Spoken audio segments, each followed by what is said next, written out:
નમસ્કાર વિદ્યાર્થી મિત્રો, 7 જૂન 2026ના ડેઇલી કરંટ અફેરમાં આપનું હાર્દિક સ્વાગત છે. મિત્રો, છેલ્લે સુધી જોડાયેલા રહેજો જેથી કરીને એક પણ અગત્યનો ટોપિક આપનાથી મિસ ન થઈ જાય. હવે મિત્રો, ક્વેશ્ચન નંબર 1. અરવલ્લી પર્વતમાળાની વ્યાખ્યા અને સીમાંકનની સમીક્ષા કરવા સુપ્રીમ કોર્ટે કોની અધ્યક્ષતામાં નિષ્ણાંત સમિતિની રચના કરી છે? તો સાચો જવાબ આવશે મિત્રો ઓપ્શન એ, કંચન દેવી. આ સમિતિનું અધ્યક્ષપદ કંચન દેવી ICFREના ડિરેક્ટર જનરલ એમને સોંપવામાં આવ્યું છે. આ આદેશ સૂર્યકાંતની આગેવાનીવાળી બેચમાં આપવામાં આવ્યો છે, જેમાં ન્યાયમૂર્તિઓ જોયમાલ્યા બાગચી અને વિપુલ એમ પંચોલી પણ સામેલ છે. અંતિમ રિપોર્ટ સમય મર્યાદા 31 ઓક્ટોબર 2026 છે. અરાવલીની પર્વતીય રીતે સંવેદનશીલ સીમાઓની પુનઃ સમીક્ષા કરવામાં આવશે. 100 મીટર ઊંચાઈ અને 500 મીટર ગેપ જેવી જૂની શરતોની વૈજ્ઞાનિક રીતે ચકાસણી કરવામાં આવશે. નીચી ઊંચાઈવાળા ટેકરી વિસ્તારોને પણ પર્યાવરણીય સુરક્ષા હેઠળ લાવવામાં આવશે અને બિન નિયંત્રિત ખનન અટકાવવામાં આવશે. હવે મિત્રો, ક્વેશ્ચન નંબર 2. વર્ષ 2026માં યોજાનારી 52મી G7 સમિટનું યજમાન કયો દેશ છે? તો સાચો જવાબ આવશે મિત્રો ઓપ્શન સી, ફ્રાન્સ. હવે આયોજક દેશ છે ફ્રાન્સ. સ્થળની વાત કરીએ તો ઇવિયન લેસ બેન્સ, હાઉટે સાવોઈ. અને તારીખની વાત કરીએ તો 15થી 17 જૂન 2026 દરમિયાન યોજાશે. અધ્યક્ષતા ફ્રાન્સના રાષ્ટ્રપતિ ઇમેન્યુએલ મેક્રોન દ્વારા કરવામાં આવશે. હવે ભારતના પ્રધાનમંત્રી નરેન્દ્ર મોદીને ખાસ મહેમાન તરીકે આમંત્રણ આપવામાં આવ્યું છે. આ સમિટ વૈશ્વિક સહકાર અને નીતિ ચર્ચાઓ માટે મહત્વપૂર્ણ પ્લેટફોર્મ ગણાય છે. હવે મિત્રો, ક્વેશ્ચન નંબર 3. જૂન 2026માં કયા રાજ્યને PM સૂર્યઘર એક્સલન્સ એવોર્ડ માટે પસંદ કરવામાં આવ્યું છે? તો સાચો જવાબ આવશે મિત્રો ઓપ્શન એ, ગુજરાત, અને ઓપ્શન સી, ઓડિશા. બે જવાબ સાચા થશે. અલગ અલગ કેટેગરીમાં બે રાજ્યનું સિલેક્શન થયું છે. હવે મિત્રો, વાત કરીએ ગુજરાતની.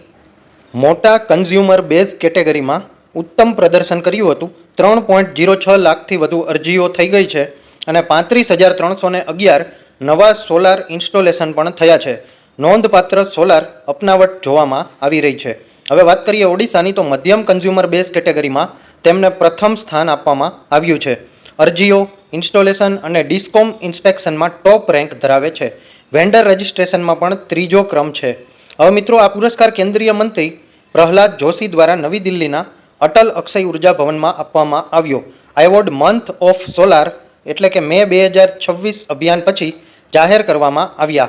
આ યોજના ભારતની સોલાર ઉર્જા અને સ્વચ્છ ઉર્જા તરફની પ્રગતિને દર્શાવે છે. હવે મિત્રો, ક્વેશ્ચન નંબર 4. તાજેતરમાં કયા સ્પેસ ટેલિસ્કોપ દ્વારા આંતરતારકીય ધૂમકેતુ 3I/એટલાસ પર મિથેનની શોધ કરવામાં આવી છે? તો સાચો જવાબ આવશે મિત્રો option A, James Webb space telescope. હવે James Webb space telescope JWST દ્વારા આંતરતારક ધૂમકેતુ 3I/એટલાસ પર મિથેન ગેસની પ્રથમ વખત સીધી શોધ કરવામાં આવી છે. આ શોધ બ્રહ્માંડની રચના અને અન્ય તારામંડળોમાં થતી રાસાયણિક પ્રક્રિયાઓને સમજવા માટે ખૂબ જ મહત્વપૂર્ણ છે. આ મિથેન શોધ પ્રથમવાર કોઈ આંતરતારક પદાર્થ પર નોંધાઈ છે. શોધ JWSTના મીરી એટલે કે મિડ ઇન્ફ્રારેડ ઇન્સ્ટ્રુમેન્ટ દ્વારા કરવામાં આવી હતી. સૂર્યની નજીક આવતા ધૂમકેતુની અંદર દબાયેલા મિથેન ગરમીથી બહાર નીકળે છે. હવે ધૂમકેતુમાં કાર્બન ડાયોક્સાઇડનું પ્રમાણ પર અસામાન્ય રીતે ખૂબ જ વધારે જોવા મળ્યું હતું. હવે 3I/એટલાસ ત્રીજો ઓળખાયેલ આંતરતારક પદાર્થ છે. પહેલા ઓumuamua અને બોરિસોવ આ બે પદાર્થ ઓળખાયા હતા. તે અલગ તારામંડળમાં બનેલું હોવાનું પુરાવો આપે છે. તેની રાસાયણિક રચના સૌરમંડળના ધૂમકેતુઓથી ખૂબ જ અલગ જણાય છે. હવે મિત્રો, ક્વેશ્ચન નંબર 5.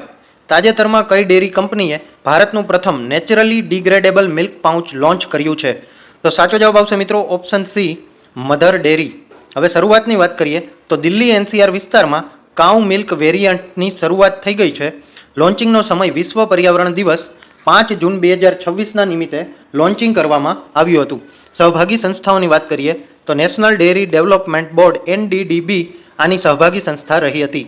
ખાસ પ્રકારનું બાયોડિગ્રેડેબલ પેકેજિંગ કરવામાં આવ્યું છે અને સૂર્યપ્રકાશ, ભેજ અને જમીનની ગરમીથી સ્વાભાવિક રીતે વિઘટન થઈ જાય છે.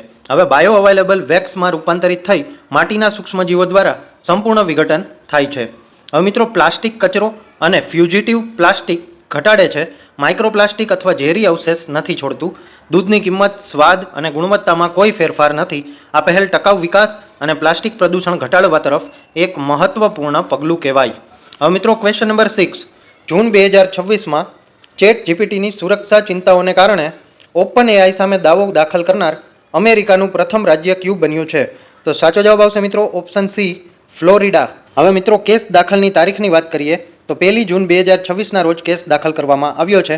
ફ્લોરિડા એટર્ની જનરલ જેમ્સ ઉથમેયર દ્વારા કેસ દાખલ કરાયો છે. ઓપન એઆઈએ ચેટ જીપીટીનો યોગ્ય સલામતી વગર ઝડપથી માર્કેટમાં લાવ્યું છે. હવે નફા માટે સલામતીની અવગણના કરવાનો આરોપ કરવામાં આવ્યો છે. બાળકો માટે સુરક્ષિત તરીકે ખોટી રજૂઆત કરવામાં આવી છે. નાબાલિગો માટે યોગ્ય પેરેન્ટલ કંટ્રોલ અને એજ વેરિફિકેશનની પણ કમી દેખાડાઈ છે. કેટલાક ગુનાહિત ઉપયોગમાં એઆઈ સહાય આપવાનો દાવો કરાયો છે. સેલ્ફ હાર્મ અને ક્રિમિનલ કન્ટેન્ટ સંબંધિત જોખમી માહિતી પણ ઉપલબ્ધ હોવાનો આરોપ લગાવવામાં આવ્યો છે. કડક નિયમન અને ડિઝાઇન સુધારણા કરવાની જોગવાઈ કરાઈ છે. નાબાલિગો માટે વધુ સુરક્ષા લાવવા માટેનો નિયમ આવી શકશે કે કેમ એની ચર્ચા કરાઈ છે. ભારે આર્થિક દંડ $1 બિલિયન સુધી શક્યતા છે. આ કેસ એઆઈ ટેકનોલોજીના નિયમન અને જાહેર સુરક્ષા અંગે મહત્વપૂર્ણ ચર્ચા ઊભી કરે છે. હવે મિત્રો question number 7. Commonwealth chess games 2026નું આયોજન કયા દેશમાં કરવામાં આવ્યું હતું? તો સાચો જવાબ આવશે મિત્રો ઓપ્શન બી, શ્રીલંકા. હવે સ્થળની વાત કરીએ તો કાલુતારા વાસ્કાડુઆ હોટેલ સિટ્રસ. તારીખની વાત કરીએ તો 17થી લઈ અને 25 મે 2026 દરમિયાન આ ટુર્નામેન્ટ યોજાઈ હતી. ચેસ ફેડરેશન ઓફ શ્રીલંકા એનું મુખ્ય આયોજક હતા અને કોમનવેલ્થ ચેસ એસોસિએશન અને ફીડોનો પણ સહયોગ મળ્યો હતો.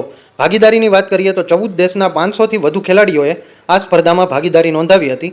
આ સ્પર્ધા અલગ અલગ ઓપન, મહિલા, વેટરન અને જુનિયર કેટેગરીઝમાં યોજાઈ હતી. હવે ભારતીય ગ્રાન્ડ માસ્ટર મિત્રાભા ગુહા એમણે ઓપન વિભાગમાં અપરાજિત રહીને ખિતાબ જીતી લીધો હતો. આ ટુર્નામેન્ટે કોમનવેલ્થ દેશોમાં ચેસની સ્પર્ધાત્મક સ્તર વધુ મજબૂત બનાવ્યું હતું. હવે મિત્રો ક્વેશ્ચન નંબર 8. જૂન 2026માં ભારતની મુલાકાતે આવેલા મ્યાનમારના રાષ્ટ્રપતિ કોણ છે? તો સાચો જવાબ આવશે મિત્રો ઓપ્શન એ, મિન આંગ હલાઇંગ. બરાબર, તો મ્યાનમારના રાષ્ટ્રપતિ મિન આંગ હલાઇંગ એમણે 30 મેથી 3 જૂન 2026 દરમિયાન ભારતની સત્તાવાર મુલાકાત લીધી હતી.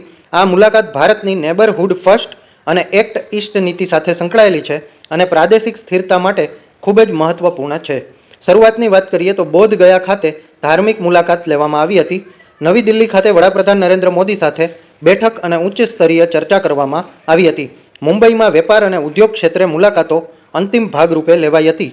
ભારતની સુરક્ષા ચિંતાઓ અંગે મ્યાનમાર તરફથી ખાતરી આપવામાં આવી છે. સરહદી ઉગ્રવાદી જૂથો સામે કડક પગલાં લેવાની પ્રતિબદ્ધતા દેખાડવામાં આવશે. વેપાર, કનેક્ટિવિટી અને ઇન્ફ્રાસ્ટ્રક્ચર પ્રોજેક્ટ પર પણ ચર્ચા કરવામાં આવી હતી. કલાદાન મલ્ટી મોડેલ પ્રોજેક્ટ અને ટ્રિલાટેરલ હાઈવે પર સહકાર અંગે પણ ચર્ચા કરવામાં આવી હતી. હવે મિત્રો ક્વેશ્ચન નંબર 9. ભારતે તાજેતરમાં કયા દક્ષિણ પૂર્વ એશિયાઈ ASEAN દેશ સાથે બ્રહ્મોસ મિસાઇલ સપ્લાય કરવાના કરાર પર હસ્તાક્ષર કર્યા છે? તો સાચો જવાબ આવશે મિત્રો ઓપ્શન એ, વિયેતનામ. હવે ખરીદદાર દેશ છે વિયેતનામ. કરારનું મૂલ્ય છે અંદાજે 5,800થી લઈ અને 6,000 કરોડ રૂપિયા. મિસાઇલ સિસ્ટમ, તાલીમ અને લોજિસ્ટિક સપોર્ટ પણ પૂરો પાડવામાં આવશે. પૃષ્ઠભૂમિની વાત કરીએ તો એશિયનમાં વિયેતનામ બીજો દેશ છે જે બ્રહ્મોસ લેશે. પહેલો ગ્રાહક ફિલિપાઇન્સ હતો. હવે મિત્રો ભારતની એક્ટ ઈસ્ટ પોલિસીને ખૂબ જ મજબૂતી મળશે. ભારત હવે રક્ષા ઉપકરણોનો મુખ્ય નિકાસકાર બની રહ્યો છે. ઇન્ડિયો પેસિફિક વિસ્તારમાં વ્યૂહાત્મક સંતુલન પર અસર થશે. હવે મિત્રો ક્વેશ્ચન નંબર 10. તાજેતરમાં વિશ્વનું પ્રથમ multi organ pig to human ડુક્કરથી માનવ અંગ પ્રત્યારોપણ કયા દેશમાં કરવામાં આવ્યું છે? તો સાચો જવાબ આવશે મિત્રો ઓપ્શન સી, ચીન. હવે સર્જરી સ્થળની વાત કરીએ તો ગુવાંગશી મેડિકલ યુનિવર્સિટી, નાનિંગ. 53 વર્ષીય બ્રેન ડેડ દર્દી પરિવારની સંમતિ સાથે એના જે ઓર્ગન્સ છે એનો યુઝ કરવામાં આવ્યો હતો. ટ્રાન્સપ્લાન્ટની વાત કરીએ તો એક પીગ લીવર અને 2 કિડનીનું ટ્રાન્સપ્લાન્ટ કરવામાં આવ્યું હતું. પીગના જીનમાં 6 જેનેટિક એડિટ્સ કરવામાં આવ્યા હતા. 3 પીગ જીન્સ દૂર કરીને ઇમ્યુન રિજેક્શન ઘટાડ્યું અને 3 માનવ જીન્સ ઉમેરવામાં આવ્યા જેથી બ્લડ ક્લોટિંગ ઘટી જાય. હવે મિત્રો 19 કલાકમાં લીવરે સામાન્ય રીતે બાઇલ ઉત્પન્ન કરવાનું શરૂ કર્યું હતું. કિડનીએ વેસ્ટ ફિલ્ટ્રેશન શરૂ કરી અને યુરિયા ક્રેટિનાઇન સ્તર ઘટાડ્યું હતું. 36 કલાક પછી હળવો ઇમ્યુન રિજેક્શન જોવા મળ્યો. દર્દીના સ્વસ્થ લીવરને કાઢીને બીજા દર્દીમાં ટ્રાન્સપ્લાન્ટ કરવામાં આવ્યું. ડોમિનો ટ્રાન્સપ્લાન્ટેશન કહેવામાં આવે છે. હવે મિત્રો, આ વિડીયો જોવાથી તમારા નોલેજમાં વધારો થયો હોય તો વિડીયોને એક લાઇક જરૂરથી આપી દેજો. તમે કઈ એક્ઝામની તૈયારી કરો છો એ કમેન્ટ કરી અને જણાવી દેજો. તમારા મિત્રો કોઈ તૈયારી કરતા હોય તો એના વિડીયો અચૂકથી શેર કરી દેજો. ચેનલમાં નવા હોય તો ચેનલને સબસ્ક્રાઇબ કરી લેજો અને બેલ આઇકન પણ દબાવી દેજો, જેથી કરીને આવનારી એક પણ અગત્યની ઇન્ફોર્મેશન આપનાથી મિસ ન થઈ જાય. ધન્યવાદ.